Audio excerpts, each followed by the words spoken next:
my name is Devante. Hello, my name is Joel Marin, Welcome to Power Your Story Season 7. a podcast from Ray Graham Training Center High School in Chicago.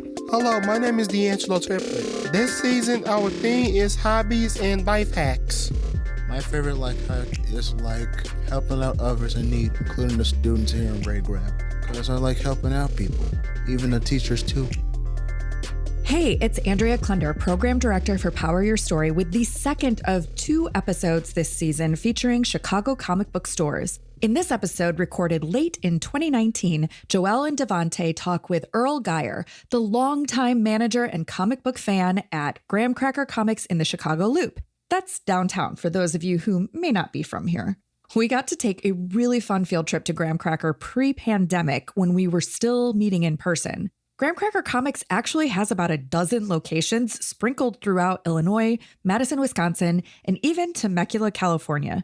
I don't know if I'm saying that right. And of course, you can always shop online at grahamcrackers.com. Enjoy the show.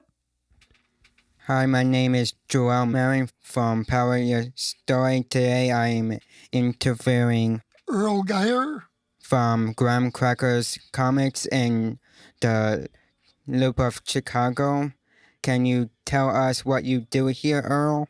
I'm the manager of the store, which involves ordering the books, making sure we have the books people want, and also making sure the staff here works well in that. And then, of course, I help sell books to people, things like that. When did the store first open? This store, Graham Crackers Downtown, opened in 1999. We were actually down the street a couple doors. There was another comic store down here. I worked at that one. And the original Graham Crackers was 1980 out in Naperville. They're still there. Can you tell us what other comic book store you mentioned that you worked at? I worked at a store called Comic Relief, and they had a place downtown, but the owner was not a big comic book fan, and he decided to close it just as Graham Crackers was wondering whether it would be a good idea to open a store in downtown Chicago. So they took the same store place and me with it. Yeah, I'm kind of wondering why he even opened the store in the first place if he wasn't a big comic book fan. Oh, yeah, okay. From what I remember, and I wasn't there all the time when he was there, it was at one time a game store, then it was video rentals, and he would just do anything that was popular. And around 1990, comics got very popular, and he was just buying books at regular, but they were all selling. Toward 1995, people weren't buying just anything anymore, and when I got here, and still when he closed, there were unopened boxes of books upstairs that didn't sell. All right. How long have you worked here, and how did you become the manager of this store?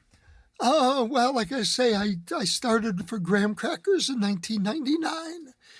I was the manager of 2 other of our stores, one in the suburbs of Bolingbrook, and then one on North at Edgewater. And then eventually when the manager here left, that I was made manager here. How did your love for comic books first start?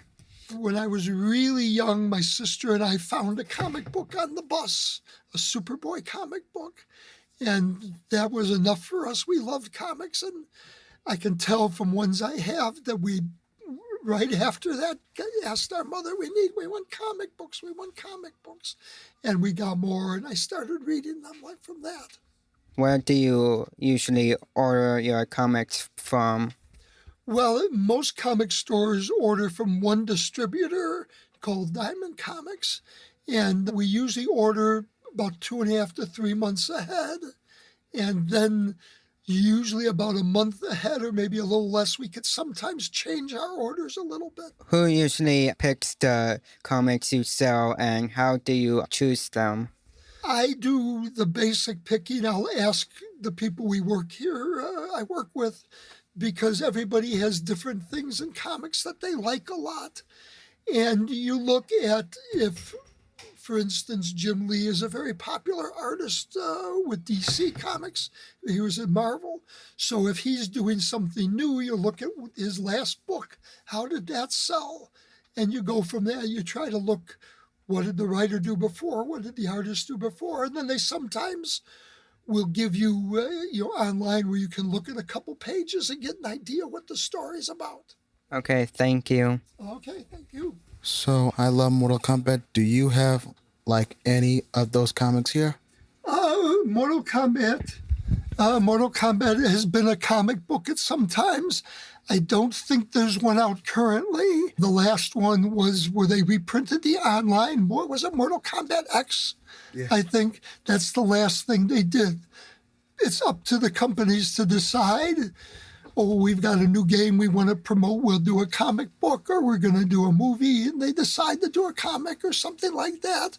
Or a fan goes to them and says, I've got a real good idea, and convinces them to let him do the comic book. What are some of your best sellers? It's pretty much the ones you would know. Batman is, I think, the bestseller. Spider-Man sells very well. Justice League with all the heroes is very popular. They've just brought back the X-Men with a really good writer, and that's been very, very popular. Do you think collecting comics is a hobby that is growing or dying out, and why? Well, there's a lot more people kind of buying comics, sometimes just because they love them, sometimes they're hoping they're going to be worth money. But for a lot of people, they don't know how even we find people coming into the store who go, gee, I didn't know they still made comic books. Because when I was younger, comic books were sold in drugstores, on newsstands on the corner, and you'd be waiting for the bus with your parents, and you'd see a comic, and you'd be saying, Mommy, buy that for me. And you could just buy it just like that. Now you have to pretty much go to a comic store or online. So it's not as easy for kids to find it. Some do, though. We do get some young kids who are really into comics and who also know the history of comics sometimes. And what is your best advice for someone who wants to get started collecting comics? Basically, you just want to buy the things you like. People will ask me of the new comics, which one's going to be worth the most money? Well, if I knew that, I'd buy them all myself. You just have to develop, you read comics, you take care of them, and if you develop good taste, and sometimes it is something that might get worth money, or you just want to get all the covers that go with it, or all the appearances. Many people know Venom from the movies now. And besides what was known as his earliest appearances, there's a Web of Spider-Man where this black arm reaches out, black costume arm reaches out for Spider-Man but misses him. And it's a lead up to Venom, but now people, if you're a Venom fan, you want that one to go with your collection. So it's just a matter of deciding what you like. And you try to put limits on it. So you like Spider-Man, you like Black Panther, then you concentrate on trying to get those. Or if you're like me, you like too many things, and then you're broke all the time because you buy too much stuff. That's me, yes. Thank you. Okay, thank you. Power Your Story podcast was produced by students at Ray Graham Training Center High School in Chicago with the support of After School Mentors. Our advisors are Miss Andrea Klunder and Edwin Ruiz at the Creator Imposter Studios. We are on Facebook, Instagram, YouTube at Power Your Story Podcast. Our website is poweryourstorypodcast.com. Thank you for listening. And be true to yourself.